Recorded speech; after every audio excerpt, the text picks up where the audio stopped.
No se asuste con lo que oiga a continuación.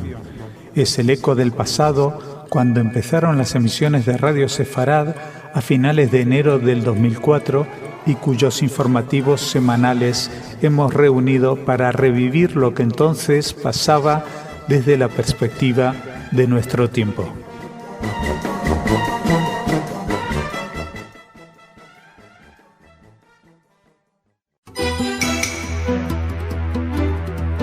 Señoras, señores, bienvenidos a nuestro segmento informativo. Es un placer para mí poder compartir con ustedes este espacio y contigo, Jordi. Gracias, Marcelo, también para mí lo es.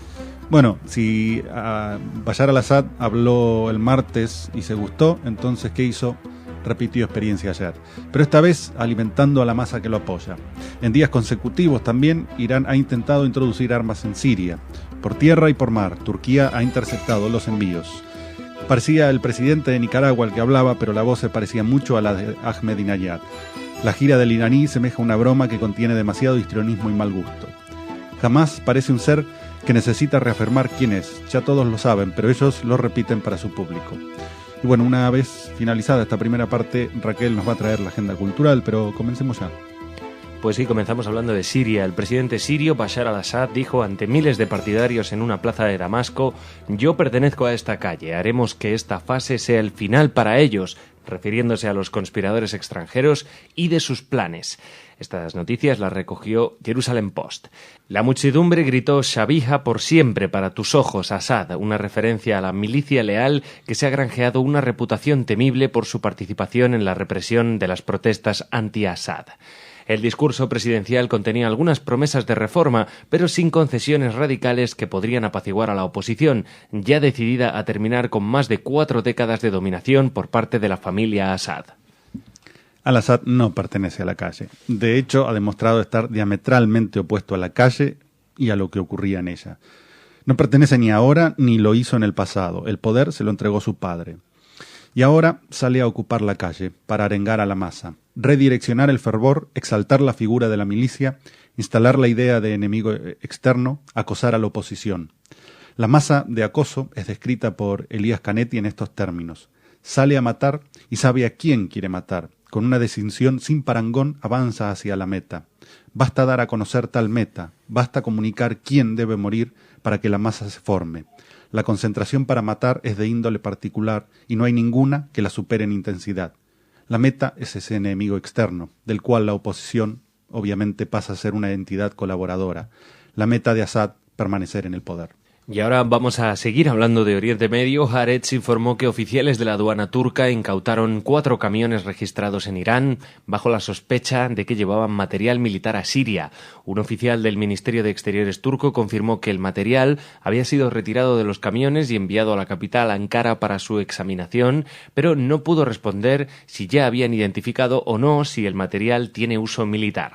Los 4 camiones fueron incautados en el cruce fronterizo de Kilis entre Irán y Turquía la noche del martes. Según el diario turco Milliyet, los camiones fueron interceptados después de recibir un chivatazo. Ayer un barco encargado de armas que se dirigía a Siria fue interceptado en Chipre, como informó la radio libanesa.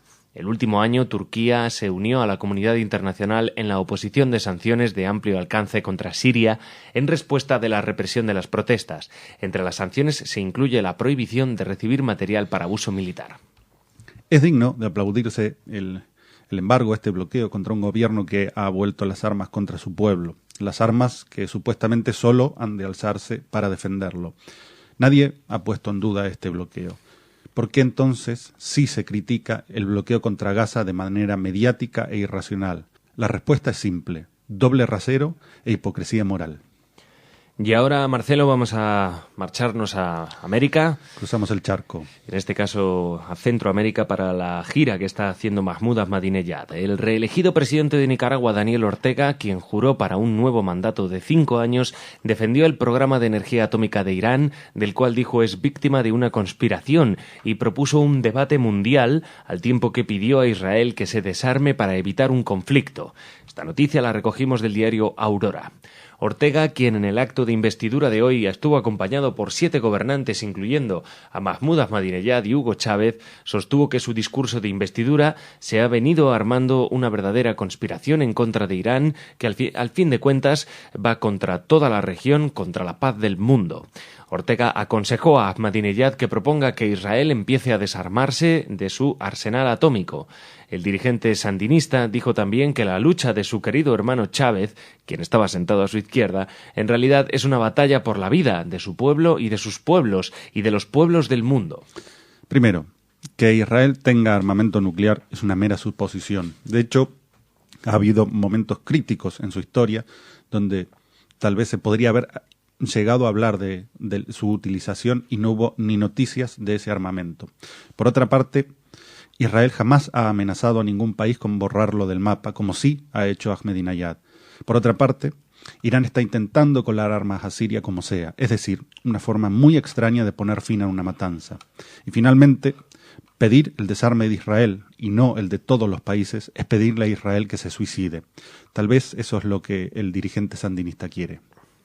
Bueno, y terminamos de nuevo en Israel. El periódico argentino Infobae informó que Mahmoud al-Assad, líder del movimiento palestino, aseguró que no renunciará a la lucha armada y que si el presidente palestino, Mahmoud Abbas, apuesta por el diálogo, le irá mal.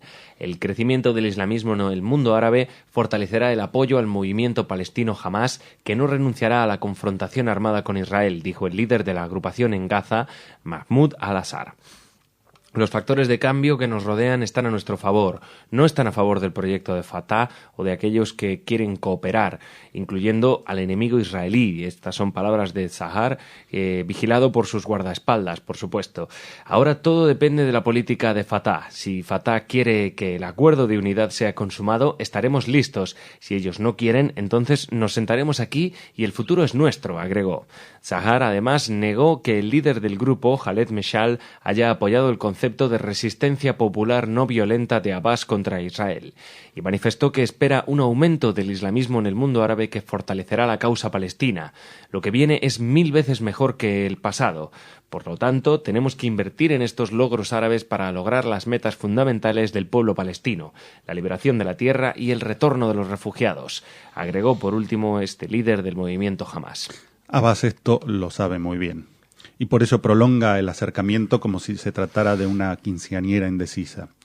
Por un lado, quiere ver qué sucederá con Siria, cómo se acomodarán las piezas del puzzle de Oriente Medio. Por el otro, sabe que una ola de islamización es muy factible que llegue a Cisjordania, y en este sentido será mejor acoplarse a ella y formar parte de la misma, a verse desplazada por el proceso. Por eso mismo no tiene ya mucho que ofrecer en la mesa de negociación. Zahar ya señala a Fatah como aquellos que cooperan con Israel, pero a su vez un acuerdo de unidad con Hamás significaría la finalización del pedido en Naciones Unidas y de cualquier utilización mediática de la diplomacia palestina. Y Hamás sabe que debe reiterar su mensaje, recordando a todos que sigue siendo la misma organización de siempre, debido al goteo incesante de miembros hacia la yihad islámica. Muy bien, llegados a esta parte, vamos a darle la bienvenida a Raquel y a la Agenda Cultural, pero antes nos despedimos de Jordi. Gracias, Marcelo. Hasta mañana. Hasta mañana.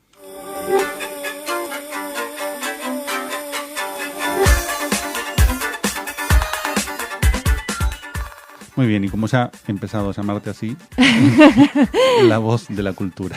Muchas gracias, Marcelo. Es un honor que me llames así. No, es demasiado grande, pero bueno.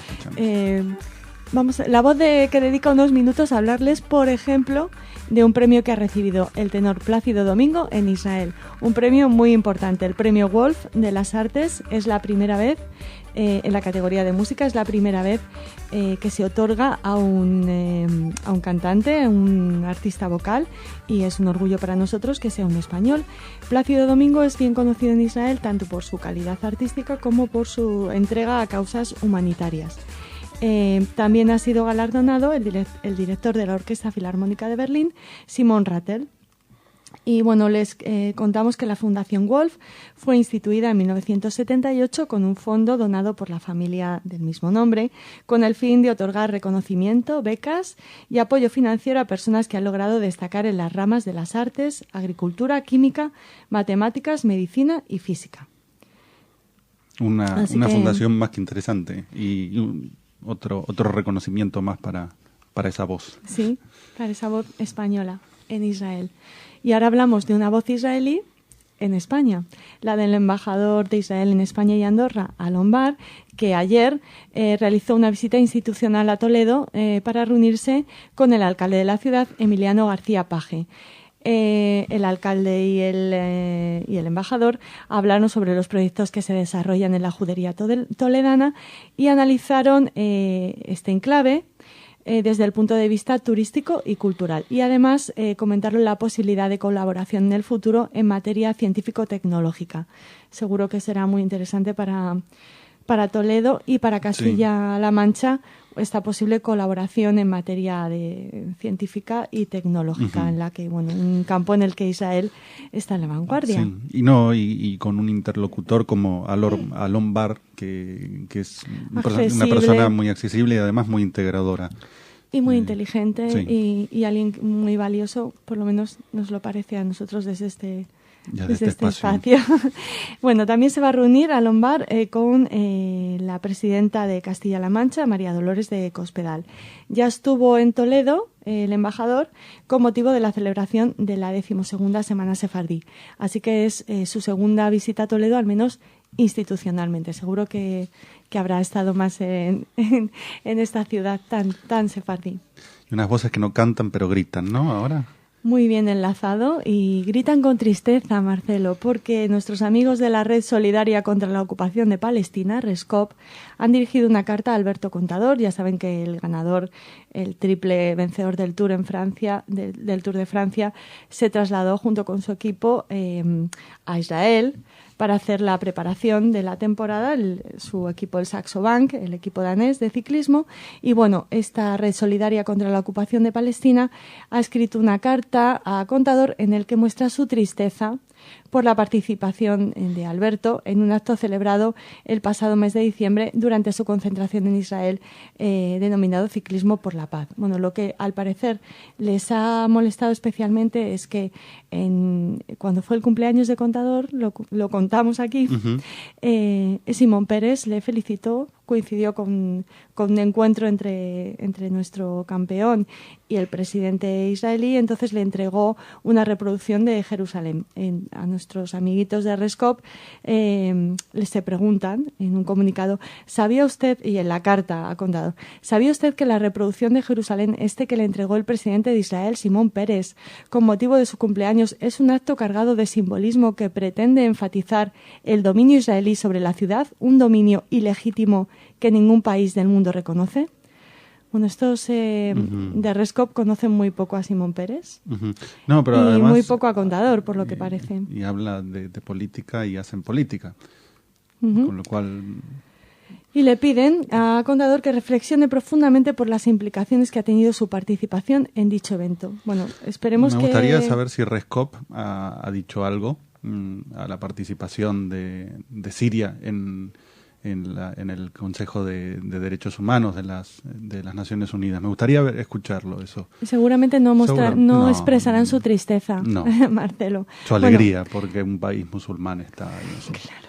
Ni tampoco su tristeza por la prueba de virginidad de la que hablabais ayer en el informativo, o por muchos otros ejemplos realmente tristes que podríamos ofrecerles, ¿no? Pero pasamos de noticias, si te parece. Pasemos a y ahora vamos a hablar...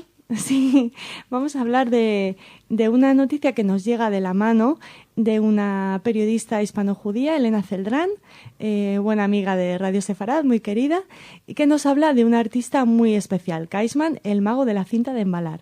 Este artista, Mark Kaisman, es judío, nació en Kiev en 1958 y su arte se caracteriza porque realiza sus retratos con cinta de embalar.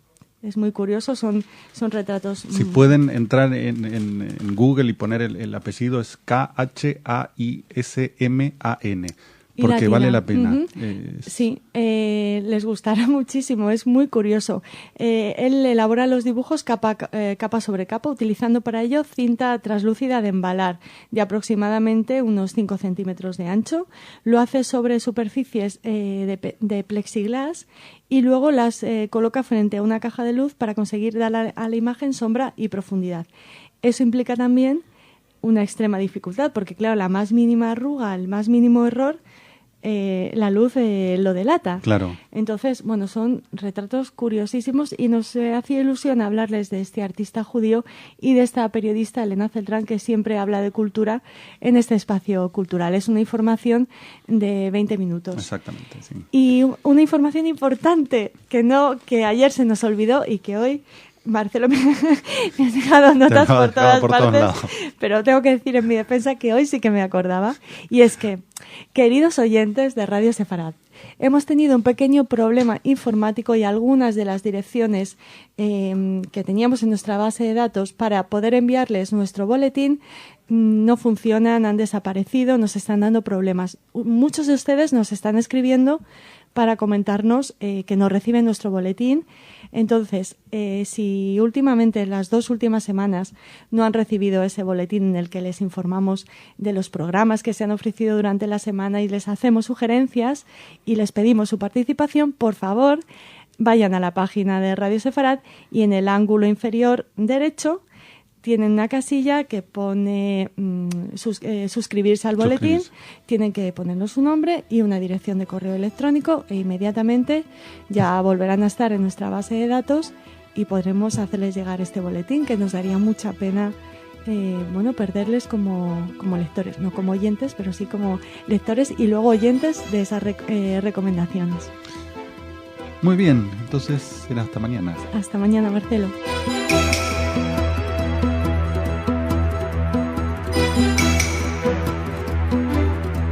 Señoras, señores, bienvenidos a nuestro segmento informativo. Es un placer para mí poder compartir con ustedes este espacio y, por supuesto, contigo, Jordi. Gracias, Marcelo, también para mí lo es. Te cuento, Rusia reaparece en la escena internacional para decir lo evidente y para defender a Irán, también bastante evidente.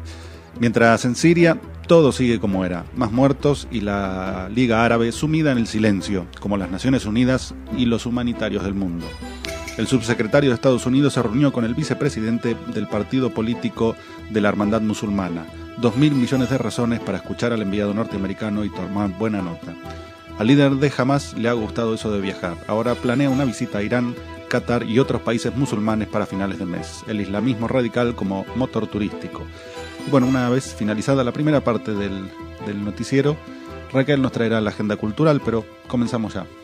Comenzamos por Rusia. Según el diario Aurora, Rusia considera real el peligro de una guerra entre Estados Unidos e Irán, declaró el secretario del Consejo de Seguridad de este país. Según el jefe del Consejo de Seguridad rusa, Washington se vale de todos los medios posibles para reforzar su dominio económico y militar en el mundo, para lo cual estima necesario convertir a Teherán en un socio fiable, algo que a juicio de Patrushev solo sería posible derrocando el régimen de los ayatolá.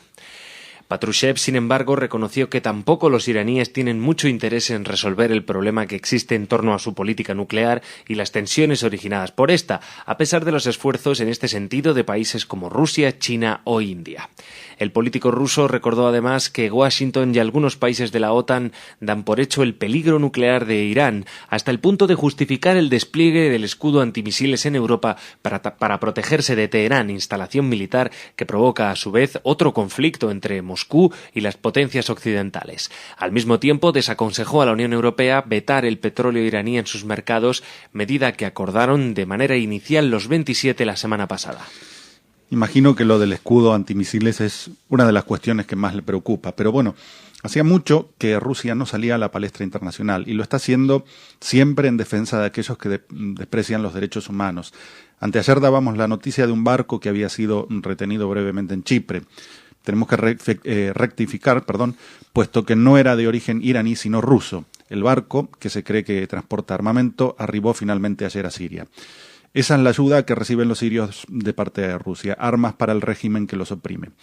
Por otra parte, Rusia es el país menos indicado para elevar voces de justicia a nivel internacional. Sus intervenciones en Chechenia y en Georgia, por poner 2 ejemplos, hablan a toda vista de ello. Todos hablan, todos dicen, pero mientras tanto el reloj sigue corriendo e Irán está cada vez más cerca de hacerse con armamento nuclear. Es un régimen que ha jurado y perjurado borrar a Israel del mapa. Y en tanto, en Siria también están borrando a los sirios del mapa. Pues sí, Marcelo, tenemos que seguir hablando de Siria porque al menos 19 personas murieron, entre ellas 3 soldados desertores en varias acciones represivas lanzadas por las fuerzas de seguridad sirias, según informaron los opositores Comités de Coordinación Local, los llamados CCL, como dio a conocer el diario Aurora. 9 de las víctimas mortales se registraron en la propia central de Hama, según indicaron los CCL en un comunicado que no informa del ataque perpetrado en Homs, que causó la muerte a un periodista francés y a 8 civiles sirios. El resto pereció en la provincia de Homs, 5 en la ciudad septentrional de Alepo, 2 en la provincia nororiental de Idlib, 2 y en la localidad costera de Latakia, 1. Asimismo, según los CCL, 5 de los fallecidos perdieron la vida a causa de las torturas sufridas durante su detención por las fuerzas de seguridad. El suceso más sangriento documentado por este grupo ocurrió en la población de Cafarnaboda, en Hama, donde perecieron 5 personas en un ataque de las fuerzas leales al régimen de Bashar al-Assad, previo a la llegada de los observadores de la Liga Árabe desplegados en Siria. Y es como si la Liga no estuviera desplegada. Y también es de remarcar el silencio de las ONGs tan dadas a hacer sentir sus voces y sus flotillas navegando por el Mediterráneo cuando de Israel se trata. Y mientras tanto, Irán y Hezbollah están reforzando sus esfuerzos para asegurar la supervivencia del régimen de al-Assad, según informó el diario Haaretz, haciéndose eco de las declaraciones del jefe de la inteligencia militar israelí, el general Aviv Kojavi. Justamente los mismos que hablan de intervencionismo extranjero, como el propio al-Assad. Y mientras tanto, el secretario de Estado ha viajado a Egipto como dueño de una billetera muy, muy abultada. Así es, Marcelo, tenemos que hablar del subsecretario de Estado de Estados Unidos, William J. Burns, que se reunió ayer en El Cairo con un dirigente de los Hermanos Musulmanes, según publicó la agencia EFE, y aseguró que Washington está dispuesto a prestar ayuda económica a Egipto para superar sus actuales dificultades. Durante su encuentro con el Ehsan El Arian, vicepresidente del Partido Libertad y Justicia, brazo político de los Hermanos Musulmanes, Burns reiteró que la actual administración estadounidense está comprometida con su apoyo a Egipto. Este responsable estadounidense pidió a Egipto cooperar con las instituciones financieras internacionales y en concreto con el Fondo Monetario Internacional, con quien el país árabe ha mantenido negociaciones para obtener un préstamo, según un comunicado emitido por la formación política. Por su parte, El Arian explicó que su país tiene grandes recursos y que las actuales dificultades económicas se deben a que atraviesa por una etapa de transición que no atrae a la inversión extranjera. El Arian pidió a Estados Unidos cambiar sus políticas para que sean compatibles con la primavera árabe, así como mejorar sus posiciones hacia las causas árabes y musulmanas, incluso también en el papel que puede jugar la administración estadounidense para solucionar el conflicto entre los palestinos e Israel. En fin, Estados Unidos está claro, fue a decir alto y claro que unos 2.000 millones de dólares de ayuda al año dependen mucho de la política que los hermanos musulmanes apliquen. Es una ayuda que no es reciente, que viene desde hace mucho tiempo. Es decir, lo que quieren es el respeto del Tratado de Paz con Israel y además, claro, evitar una radicalización extrema. El Arian dijo ni más ni menos lo que tenía que decir, para no quedar como el niño que es regañado por un mayor.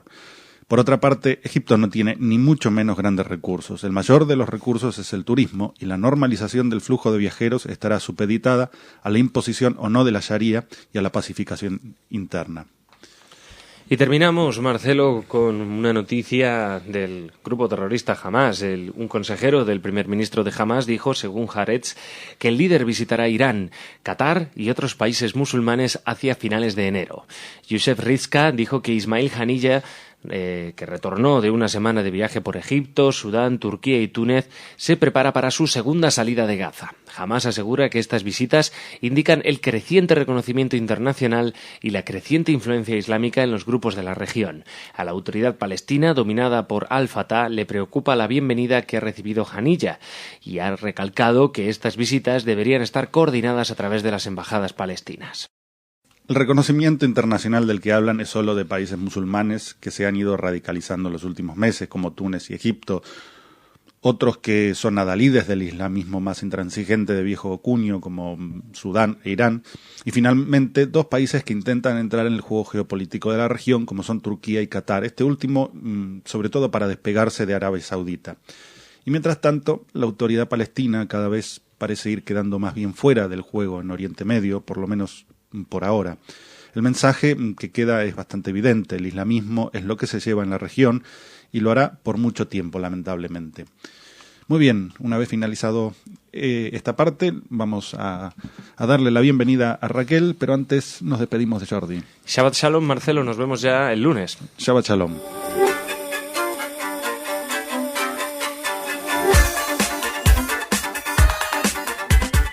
Y lo prometido, la voz de la cultura está con nosotros. Hola Marcelo, hola a todos los que nos escuchan. Raquel? Bien, empezamos con una noticia musical muy interesante y muy buena.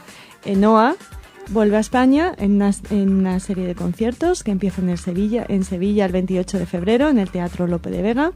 Le sigue Pamplona el 2 de marzo en el Teatro Gallarre y Valladolid el 3 de marzo en la Cúpula del Milenio. Así que va a ser una gira en la que la pobre Noa va a ir de un punto a otro de la geografía española. No hablan de las grandes ciudades como Madrid, Barcelona, Bilbao, Valencia. Uh-huh. Me imagino que también las visitará, pero por ahora no les podemos dar fechas. Ella viene a presentar su disco. No sabemos si se animará a escribir. Pero que adentro tiene como un librito con las canciones. Qué buen compañero eres, echándome ahí un capote. Pero bueno, viene a presentar su disco, Best of Noah, que es una recopilación de sus mejores temas ejecutados en directo. Uh-huh. Desde sus comienzos hasta su último álbum Noápolis, que está dedicado, como se pueden imaginar, a Nápoles, y de alguna manera es un homenaje a la cultura mediterránea en todas sus vertientes. Noa, que es conocida, cuyo verdadero nombre es Ahinoam Nini, es una de las más destacadas artistas israelíes, tanto por sus conciertos como por sus grabaciones discográficas y por su compromiso en la búsqueda de la paz y el entendimiento con los palestinos, con los árabes. ¿Fue ella la que estuvo en Eurovisión alguna vez? No me suena que no haya estado en Eurovisión, pero sí ha estado en momentos muy importantes de la historia, como por ejemplo cuando cantó ante el Papa Juan Pablo II en el Vaticano, o el 4 de noviembre de 1995, esta fecha que seguramente han localizado enseguida, esta fecha fatídica. Noa cantó ante 50.000 personas justo antes, a favor de la paz en Tel Aviv, unos minutos antes de que Yitzhak Rabin fuera asesinado. Así que, bienvenida Noa, nos hace mucha ilusión que esté aquí, que muy pronto en España, y a ver si podemos verla en concierto. Así es. No vamos a poder estar, en principio, en el Festival de Cartagena, esta vez sí dedicado a la literatura. Ya saben que es uno de los más prestigiosos, Cartagena en Colombia, Cartagena de Indias.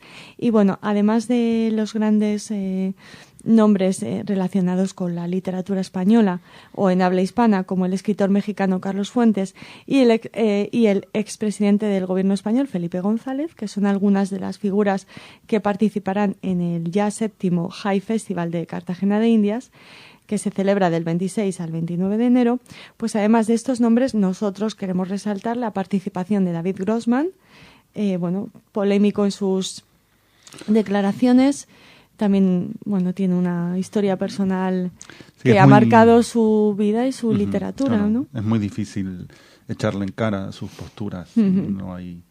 No tenemos recursos morales para hacerlo, ¿no? No. No sabríamos cómo actuaríamos nosotros si, si un hijo se hubiera muerto, como le pasó a David Grossman en un ataque que recibió el ejército israelí. Exacto. Es un autor que ya les decimos que es controvertido, pero al que todo el mundo respeta en el campo literario. Y también hay otra presencia judía, hay varias, porque estará Michael Nyman en el apartado musical. Nuestro admiradísimo Michael Nyman, ¿te gusta? Sí. Y el colombiano Evelio Rosero, ganador del Premio Nacional de Literatura, también compartirá espacio con estos escritores de los que les hemos hablado, y el actor mexicano Diego Luna, que seguramente que todos ya ahora mismo tienen su cara. Y mi mamá también, creo que era uno de los protagonistas, sí, con Diego una Luna. actriz española y con Gael Goya García, Toledo y con Gael García Bernal. Pues Diego Luna hará una lectura dramatizada del poema Aullido del judío estadounidense Allen Ginsberg. Así que, bueno, no está mal la presencia judía en este High Festival. Seguimos hablando de cultura, en este caso de una lengua, que bueno, que es la máxima expresión de la cultura, ¿no? Las lenguas. Y esta hay que quitarse el sombrero. Un sombrero de Europa del Este, ¿no? Porque hablamos del Yiddish y de un apasionado amante del Yiddish que en Tel Aviv ha organizado un concierto en la central de autobuses de la ciudad, bueno, que es un espacio curioso para que se oiga música con sus 7 pisos y su... a mí me parece que tiene encanto, pero no es un edificio muy cuidado. No podemos decir que sea un espacio en el que te puedas imaginar expresiones de arte, pero sí las ha habido, como esta de... Pero bueno, es un espacio muy popular. Sí, por supuesto. Y el Yiddish tiene eso, ¿no? Claro. Bueno, ha sido Mendy Kahan, de 48 años, este amante del Yiddish que les comentamos, el que ha propiciado este concierto, al que se unió la cantante francesa Milena Kartovsky. Entonces, en los diarios israelíes dan cuenta de este curioso encuentro musical y nosotros queríamos traerlo aquí para hablarles de este músico que tanto hace por conservar el Yiddish en Israel. Él nació en Amberes, en Bélgica, y bueno, está comprometido, dice, a salvar el idioma de su idioma materno. Bueno, en verano lo enseña y realiza musicales en Lituania y Polonia. Y también es vocalista de la banda Kahan Mendy y del Yiddish Express, que esperamos poder oír pronto en Radio Sefarad. Así es, y una cosa muy curiosa, porque siempre hablamos, si me lo permites, Marcelo, siempre hablamos del hebreo frente al Yiddish como idioma oficial del Estado de Israel en los primeros años del Estado, ¿no? Como ganó el hebreo frente al Yiddish y como muchos Yiddish parlantes todavía se niegan a aceptarlo, ¿no?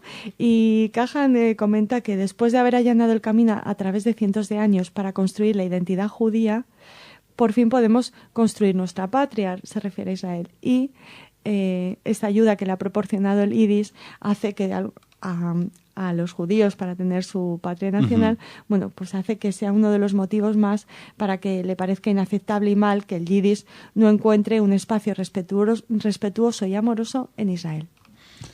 Muy bien, pues... Sí, a mí es un idioma que me fascina. ¿Qué le voy a hacer? A mí me parece muy interesante y muy bonito. Es muy, la lengua del alma. Sí, y muy, muy inteligente, muy gracioso, tiene algo especial, sí. ¿No?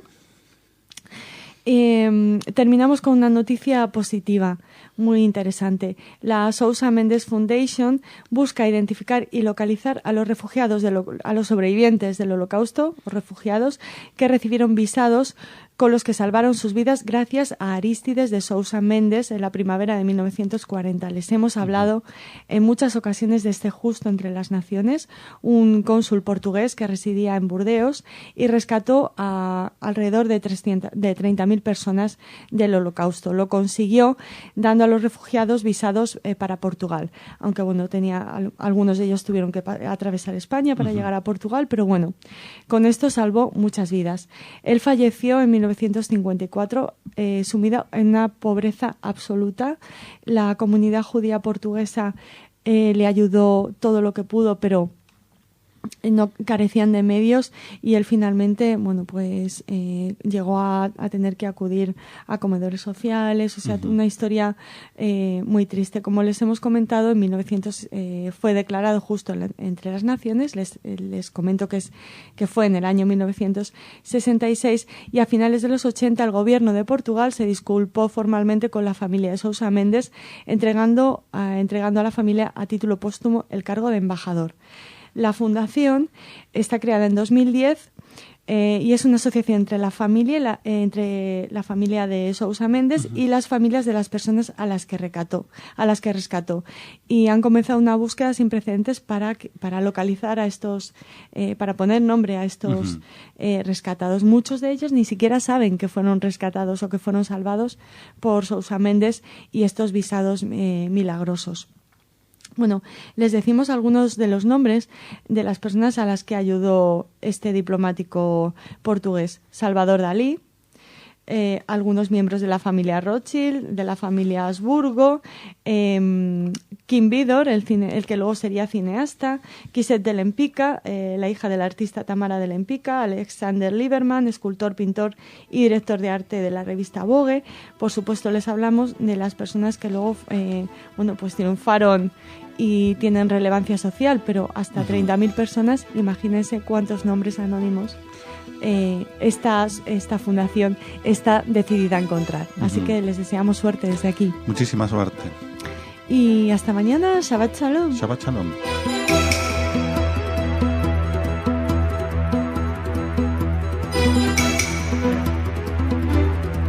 Señoras, señores, bienvenidos a nuestro segmento informativo. Es un placer para mí poder compartir con ustedes este espacio y, por supuesto, contigo, Jordi.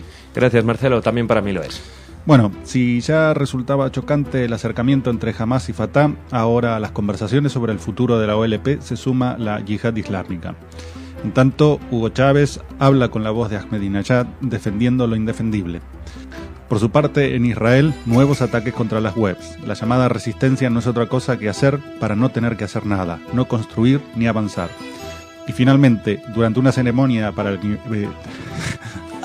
no me sale la palabra. Tranquilo, despacito.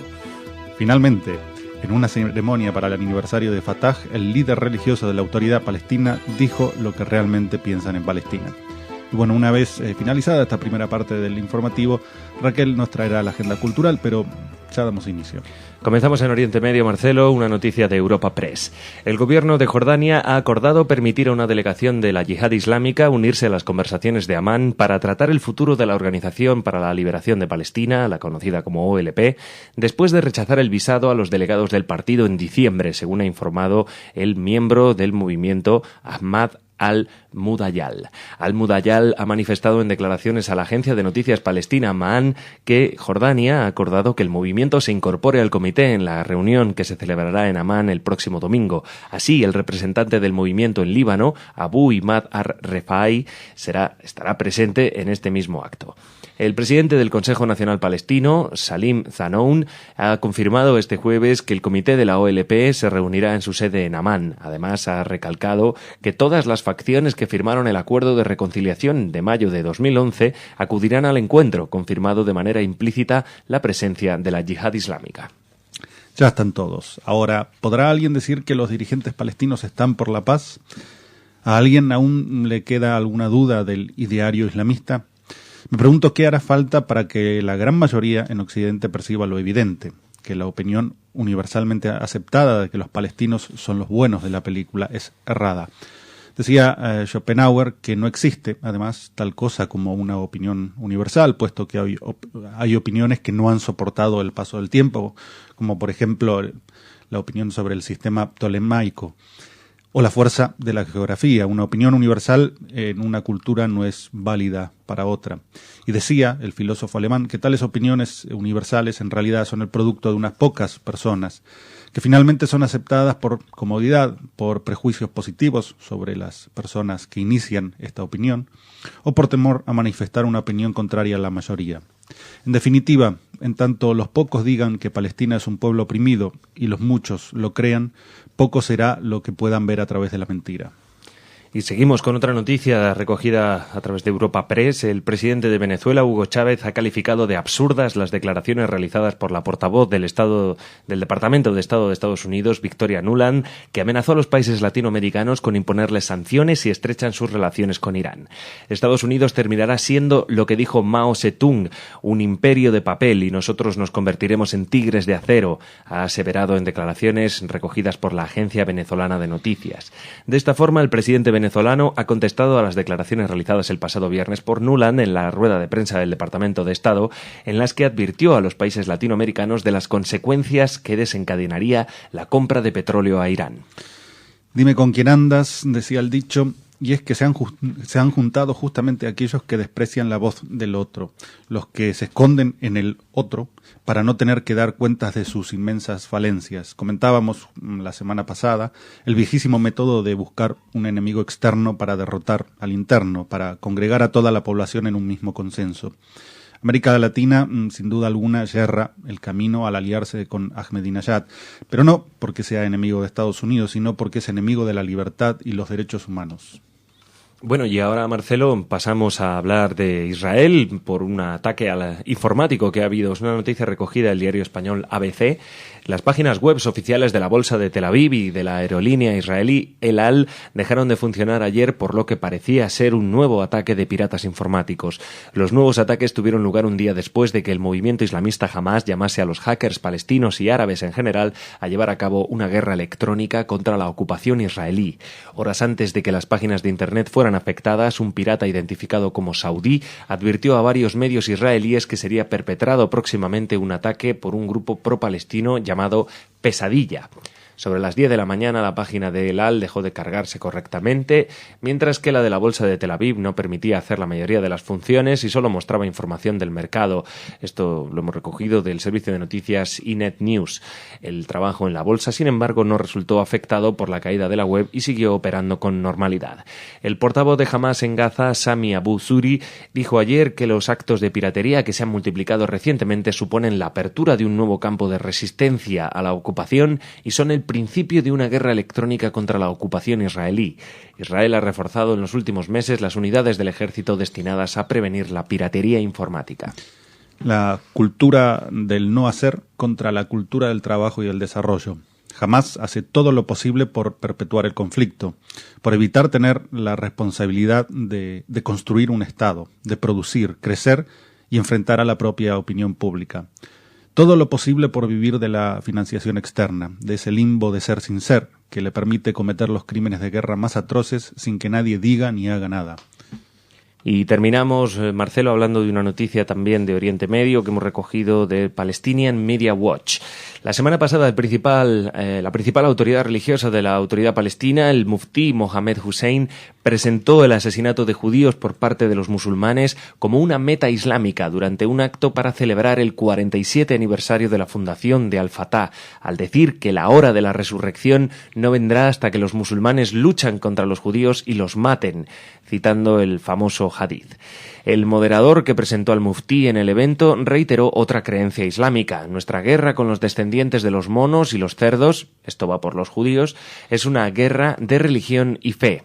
Esta no es la primera vez que el muftí ha incitado al odio contra los judíos en nombre del Islam. Durante un sermón en la mezquita de Al-Aqsa en 2010, predicó que los judíos son los enemigos de Alá. Hay que recordar que el muftí está designado por Mahmoud Abbas, el mismo muftí que también sostuvo que Palestina en su totalidad es una revolución, ya que Omar, el califa, vino a conquistar Jerusalén y continúa hoy hasta el fin de los días. Bueno, este es el dinero del contribuyente español, ya que las ayudas a la autoridad palestina financian este tipo de misiones, este mensaje de odio que asegura que el conflicto se perpetúe, porque esta televisión es financiada por la autoridad palestina. Esta es la paz que buscan los dirigentes palestinos, esta es la paz que dicen se les niega. Este es el Estado que están construyendo, un pueblo en guerra perpetua con todos, porque hoy son los judíos, pero mañana serán los cristianos. La lucha, dicen, es religiosa y por tanto señala infieles, es decir, cualquiera que no sea musulmán. La lucha, dicen, además, se inició con la conquista de Jerusalén, una conquista que los llevó a Al-Ándalus, pues esa lucha continuará, como señala el propio muftí, hasta que el fin de los días llegue. Siempre ha de haber un enemigo. Y antes de despedirnos, una noticia de última hora que recogimos de Yediot Aharonot, que dice que la oposición, las webs de la oposición siria han informado sobre ataques de Hezbollah con misiles Katyushka a civiles cerca de Damasco. El acto, dice la coordinadora de la Unión Revolucionaria, otro de los grupos en la oposición, dice que este acto ha sido claramente coordinado con el presidente sirio, con las fuerzas del presidente sirio en contra del pueblo sirio.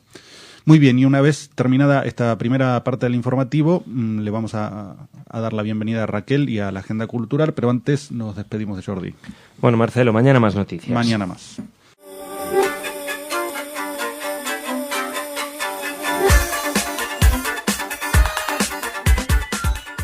Y le damos la bienvenida a La Voz de la Cultura. Hola Marcelo, hola a los que nos escuchan.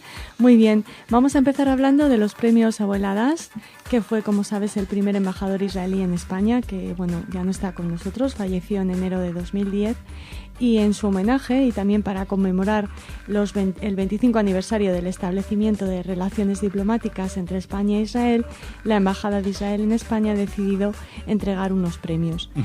Vamos a hablar de los premiados. Empezamos haciéndolo con dos nombres muy importantes, muy relacionados con el pasado y el presente político de España, puesto que se premia tanto a Felipe González, al expresidente, como al también expresidente del gobierno, José María Aznar.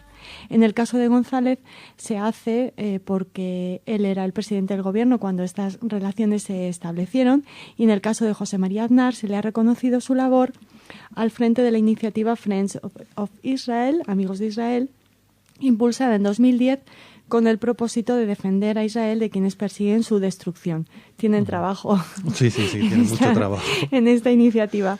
Bueno, además de estos dos expresidentes, también se premiará en este acto que se va a celebrar el día 18 en la Casa de Correos, en la sede del Ayuntamiento de Madrid.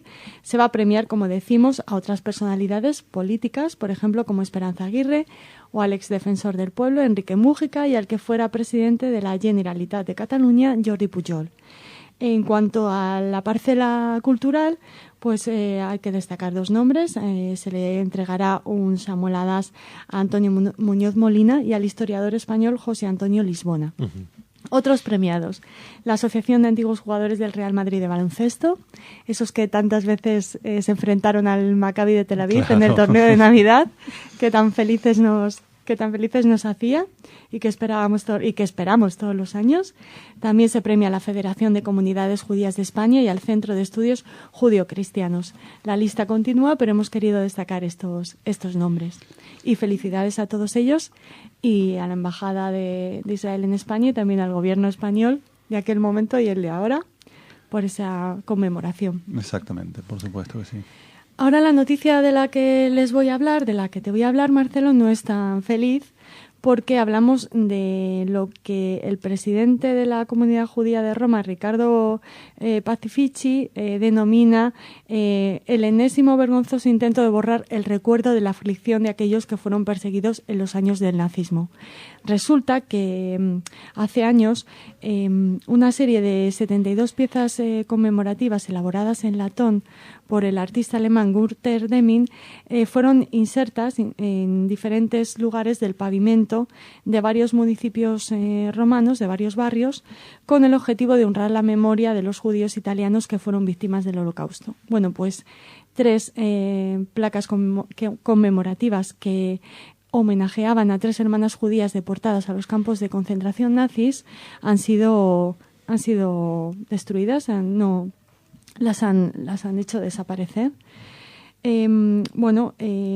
La comunidad judía ha denunciado este hecho y estas placas pues pertenecían a Gracia y Leticia Spicino, que murieron en el campo de concentración nazi de Bergen-Belsen en Alemania, mientras que su hermana pequeña Elvira fue asesinada tras ser deportada al campo de Auschwitz cuando tenía 16 años. Así que desde Radio Sefarad también queremos denunciar este hecho. Por supuesto. Ahora hablamos de música. Vamos a la música. Dos noticias interesantes. ¿Qué prefieres? ¿Un cantante judío turco que representará a su país en... Empecemos por ahí. Sí. Ya se te ha impactado.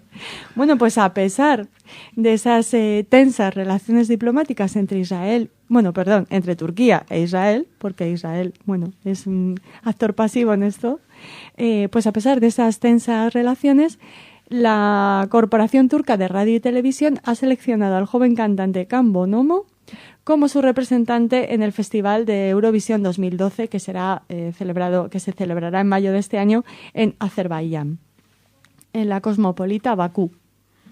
Bueno, pues Bonomo proviene de una familia judía y eso ha hecho que todos nos sorprendamos por su selección. Pero bueno, hay que honrar a la Corporación Turca de Radio y Televisión porque han elegido la excelencia más allá del origen, ¿no? Al parecer es un joven y prometedor cantante en pleno ascenso. Cada vez sus canciones son más populares, tanto en los programas de radio de Turquía como en los canales internacionales de música. Por ejemplo, en TV. O sea que tenemos que buscarle. Bonomo, ha manifestado su felicidad por la elección y ha comentado que su música se inspira en diferentes bandas, como los Beatles, la banda estadounidense de rock indie The Symes y la banda británica de rock The Kings. O sea que tiene interesantes referencias. Este representante judío, turco, en Eurovisión. Le seguiremos muy atentamente. ¿Te lo imaginas a Erdogan representando a Turquía? Por cierto, hace mucho que no se escucha hablar de Erdogan. Déjale tranquilo, que se centre en la música de Can Bonomo y que lo disfrute. Bueno, y hablamos de otro músico más judío. Música. Más y mejor, si me lo permites, porque sí. Hablamos de Bob Dylan. Por muy bueno que sea Can Bonomo, que le deseamos lo mejor. Que quede segundo después de Israel. Claro. O entre Israel y España, no sé. O sea, tercero. Israel, España, o España, Israel y Bonomo tercero, ¿vale? Bueno, pues... Un empate en primera plaza. Exacto. Bueno, pues Bob Dylan celebra los 50 años de Amnistía Internacional con un disco. Se van a realizar, es un álbum cuádruple que será editado el próximo 7 de febrero bajo el título Chains of Freedom, y recupera 76 canciones de Zimmerman, que es el verdadero apellido de Bob Dylan, en versiones de, por ejemplo, Elvis Costello, Patti Smith, Adele, Diana Krall y Sting. O sea, los nombres que van a versionar, los cantantes que van a versionar los temas de Bob Dylan son tan impresionantes como el maestro de Minnesota. ¿Qué más contaros? Pues que se hace un recorrido exhaustivo por la música de Dylan con temas imprescindibles como Blowing in the Wind, lo cantará Stevie Marley, el hijo de Bob Marley, Knocking on Heaven's Door, de la mano del productor Red One y el músico Nabil Kayat, y Like a Rolling Stone, que interpretan Seal y Jeff Beck. Pues tenemos, otros nombres, Mark Knopfler, Lenny Kravitz, hay bastantes judíos entre los intérpretes, Jackson Brown, Maroon 5, cuyo vocalista también es judío, Kesha y Miley Cyrus. Ya les decíamos que incluye 73 canciones en formato físico, al que se suman 3 más en versión digital. Y nada más, recordarles que además de celebrar estos 50 años de Amnistía Internacional con un disco, Bob Dylan es una referencia imprescindible de la música del pasado siglo y de y que además fue Príncipe de Asturias de las Artes en 2007. Así que tiene una vinculación también muy especial con España. Bueno, y a ver si estas canciones estimulan a que Amnistía Internacional haga su trabajo un poquito menos políticamente, sobre todo cuando se trata de Israel. Y que ponga su mirada allí donde realmente se están violando los derechos humanos. Parece que los ojos no llegan tan lejos para ello. Tendría que escribir una canción, Bob, ¿no? Claro, sobre esto. Le invitamos a hacerlo. Pero pónganse gafas. Sí. Bueno, y ustedes con gafas o no, vuelvan mañana. Les esperamos. Hasta mañana.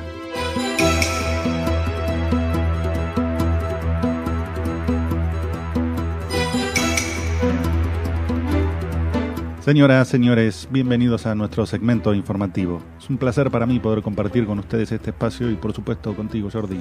Muchas gracias, Marcelo. Para mí también es un placer. Les cuento que el jefe político de la organización terrorista Hamas, Khaled Meshal, anunció que dimitirá. Así ha triunfado la facción más dura, si cabe. La solidaridad y el sentimiento de unión del pueblo palestino es muy llamativo. Hamas ha atacado a los chiitas en Gaza. Y últimamente parece haber un denominador común: Irán, una amenaza nuclear, el aumento de tensiones en el estrecho de Hormuz, la financiación del terrorismo y, ahora también, venta de armas a Siria, violando el embargo contra este país. Y finalmente, lo más triste que puede dar la humanidad, sin duda alguna, es un asesino. y aún más triste cuando uno justifica esos crímenes. Queda el consuelo de saber que el segundo sospechoso de la masacre de Itamar ha sido condenado. Y bueno, una vez finalizada esta primera parte del informativo, Raquel nos traerá la agenda cultural, pero si quieres ya podemos comenzar, Jordi. Comenzamos, Marcelo, con dos noticias que refieren al grupo terrorista Hamas. El diario Haaretz informó que Khaled Meshal dimitirá como jefe de Hamas tras las próximas elecciones para determinar el nuevo líder político de la organización terrorista, según sostuvo Mustafa al-Lidawi, analista de Hamas, en un artículo que ha ido atrayendo mucha atención en la prensa árabe. El analista expresó que Meshal dejará que otros líderes se presenten para dirigir Hamas con el fin de darle un cambio de timón a la política de la organización. Lidawi es un conocido y antiguo miembro de Hamas con fuertes lazos con la dirigencia, por lo que sus declaraciones no pueden menos que ser muy tenidas en cuenta. Recordemos que Meshal fue elegido como jefe de la oficina política de Hamas en 1997 y desde entonces ha estado al frente de Hamas desde Jordania primero, de donde fue expulsado junto con toda la directiva en 1999, y luego desde Qatar, para posteriormente, a partir de 2001, dirigirla desde Damasco. Bueno, Meshal justamente era uno de los que apoyaba, aunque sea tímidamente, la estrategia de Mahmoud Abbas de esta resistencia a partir de protestas populares. Se ve que en la interna de Hamas ha ganado la facción que pugna por un enfrentamiento armado, es decir, la continuación de los ataques terroristas y el lanzamiento de misiles hacia Israel. Frente a la ola de radicalización, Hamas apuesta a ser Hamas y no Fatah, aunque habrá que ver si Fatah no apuesta finalmente a ser la OLP y volver a las intifadas y ataques terroristas. Todo es una cuestión de poder, en realidad, de mantenerse en el poder. Ellos no serán los que presten el cuerpo a los chalecos bomba. Ellos, como siempre, seguirán recibiendo fondos. Y seguimos en Gaza, seguimos hablando de Hamas, porque hombres armados de esta organización terrorista irrumpieron en una reunión de unos 30 fieles chiitas en la Franja de Gaza el pasado viernes y los atacaron brutalmente, según un reporte del diario Haaretz. El asalto fue parte de una campaña más amplia contra organizaciones chiitas que ha sido provocado en parte por el temor de Hamas ante la creciente influencia iraní en Gaza. La organización terrorista está convencida de que Irán está expandiendo su influencia en Gaza a través de la yihad islámica. Los militantes de Hamas arrestaron a 14 hombres y golpearon al resto. Los continuaron golpeando incluso después de haber llevado a algunos al hospital y a otros a un centro de detención perteneciente a este grupo. Un ciudadano de Gaza, Rafik Hamad, le dijo al diario Al-Aid, con sede en Londres, que un oficial de seguridad de Gaza lo llamó a las 10 de la noche del viernes para decirle que su hermano estaba bajo arresto en una estación de policía. Una vez allí, encontró a su hermano con fracturas en los brazos y piernas y otras heridas serias. Bueno, parece que ahora tienen problemas con la expansión de Irán la expansión de la influencia, de Irán en Gaza. Mientras Irán financiaba a Hamas, parece que no tenían problemas con esa influencia. Pero recientemente, debido a que Hamas no ha apoyado al régimen de al-Assad en Siria y que también las sanciones están asfixiando la economía iraní, el dinero que llega a Hamas desde Irán es sustancialmente menor.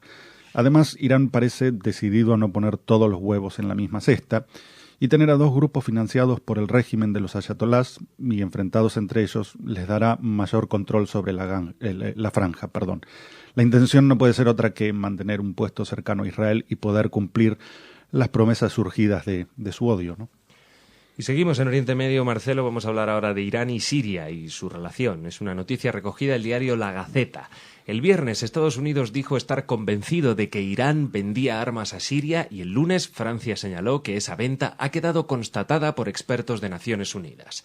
Según el Ministerio de Exteriores, se han probado varios casos de violaciones contra las resoluciones 1474 y 1929 que establecen el embargo de armas que pesa sobre Siria como represalia contra la represión que está llevando a cabo el régimen. Son ilegales y profundamente sorprendentes, pues benefician a un régimen que ha elegido la represión, señaló la diplomacia francesa en un comunicado. En pocos días anunció la cadena de televisión catarí Al Jazeera, la ONU dará más detalles, aunque ya la semana pasada trascendió la entrada de camiones con munición iraní y el atraque de un buque ruso en un puerto sirio con material pesado. Quien quiera oír, que oiga. Pero decir, lo dicen, alto y claro, no les importa los derechos humanos en lo más mínimo. Este es el país que, de continuar tal y como están las cosas, en muy poco tiempo tendrá un arsenal nuclear.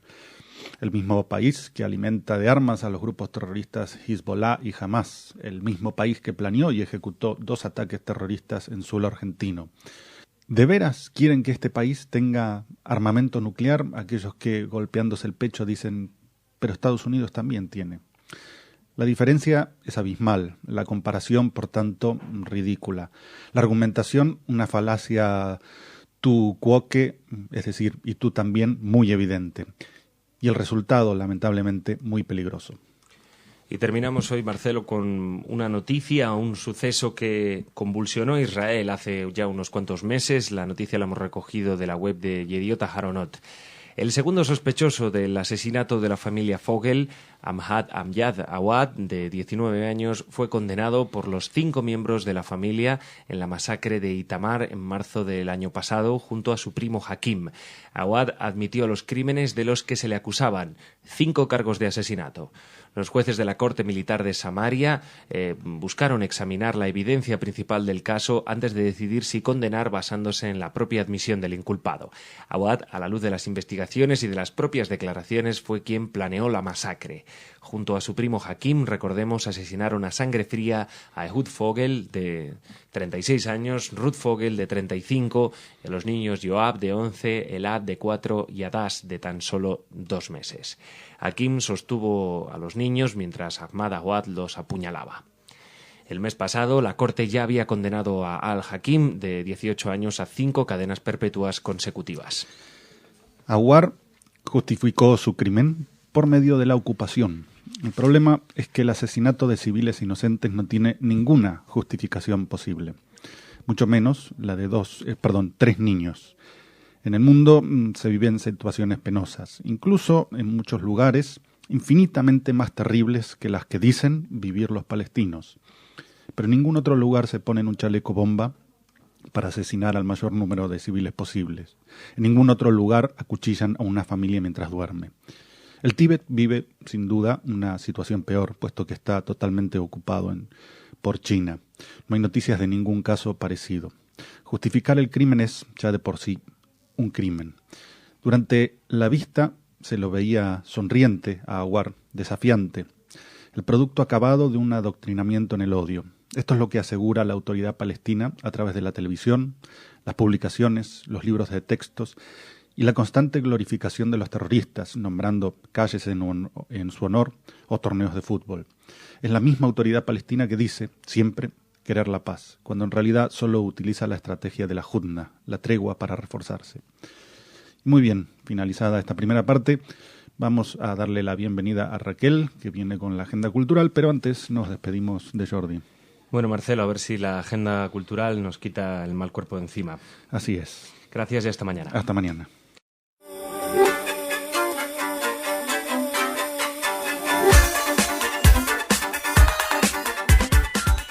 Y lo dicho, la voz de la cultura está con nosotros. Hola Marcelo, hola a nuestros oyentes. Viajamos a Lucena.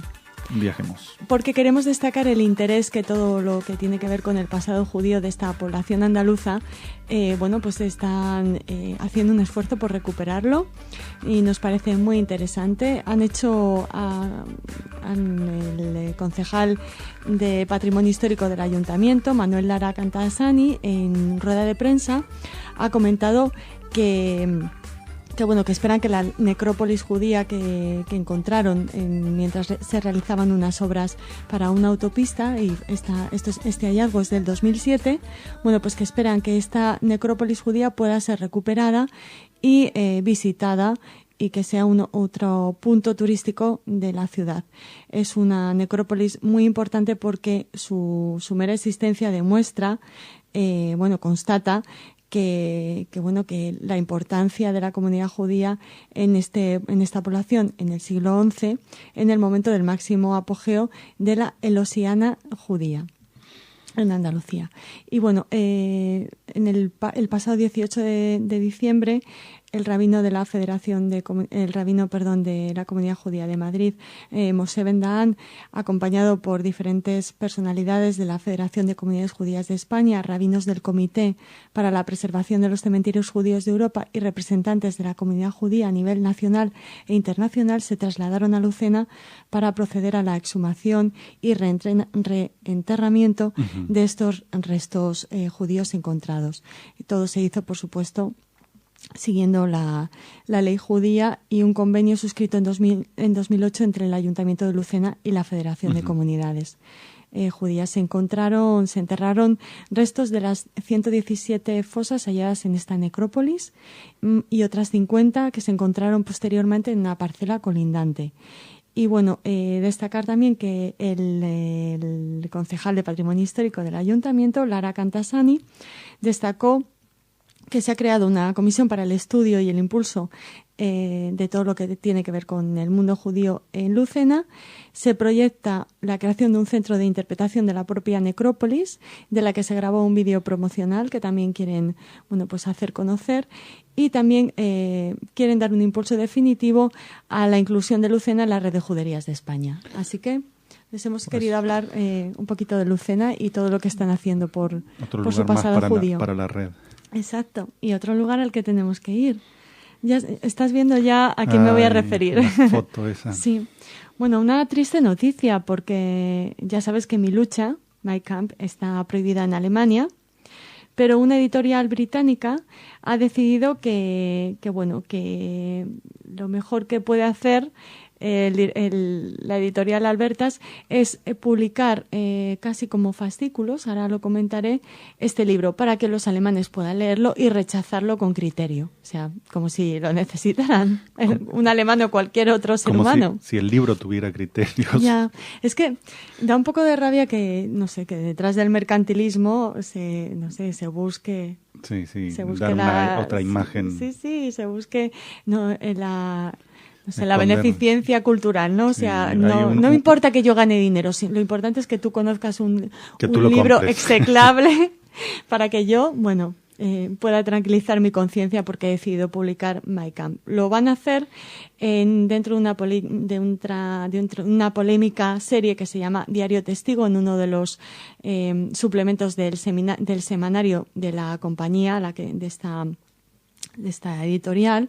Tiene relaciones con una editorial alemana, entonces publican estos fascículos sobre periódicos nazis de los años 20 y 30 y luego añaden un comentario. En esta ocasión han decidido publicar algunos pasajes del make-up. En concreto, serán 3 pasajes de 16 páginas del libro.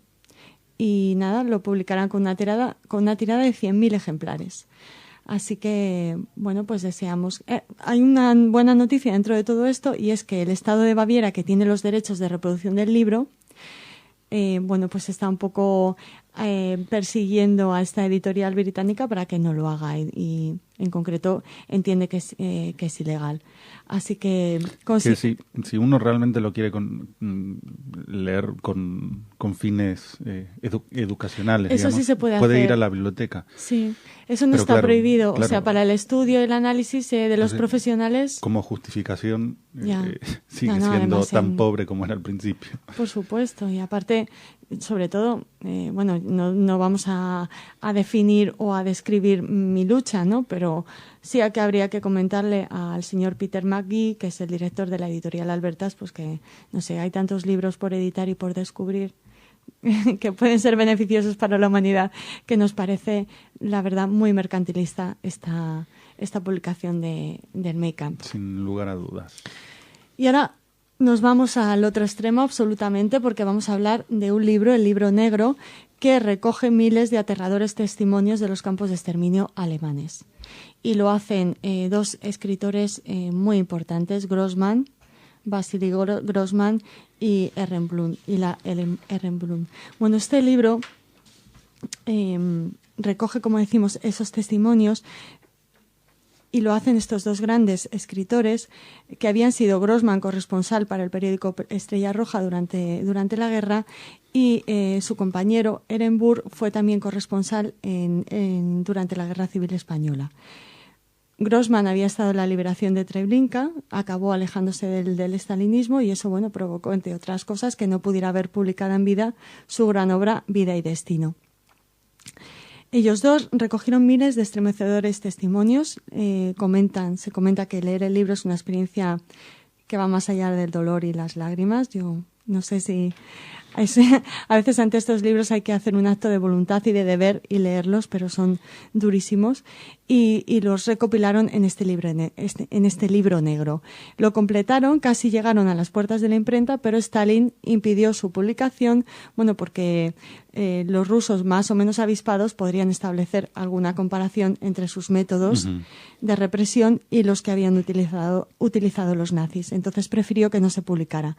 Se publicó cuando la hija de Ilya lo encontró y lo remitió a Jerusalén, donde se editó en 1980, y ahora se edita en España por Galaxia Gutenberg Círculo de Lectores. Así que es un libro importante, de esos imprescindibles, sobre todo ahora que se acerca la semana de la conmemoración de la Shoah y de los crímenes contra la humanidad. Y bueno, hablamos de esta semana y queremos terminar comentándoles que a partir de mañana se abre en el Centro Cultural Davar la Biblioteca de la Shoah. En conmemoración al 27 de enero, en recuerdo del Holocausto de la Shoah, los de Davar nos invitan, bueno, pues a esta Biblioteca de la Shoah en la que se presentan libros especializados, testimonios, diarios, cronologías, documentos históricos. Es muy interesante y queremos invitarles a que acudan. El horario es de 11 a 16 horas, de lunes a jueves, y hasta las 15 horas, hasta las 3 de la tarde, los viernes.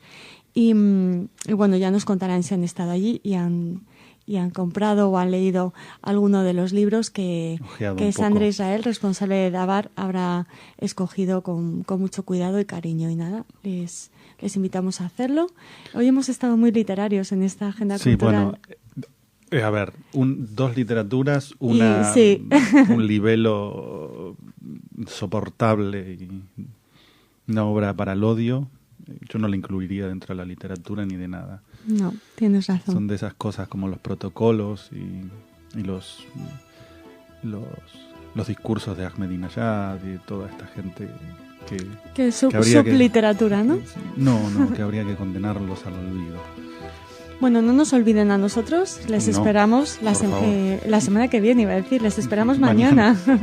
Hasta mañana. Vacaciones.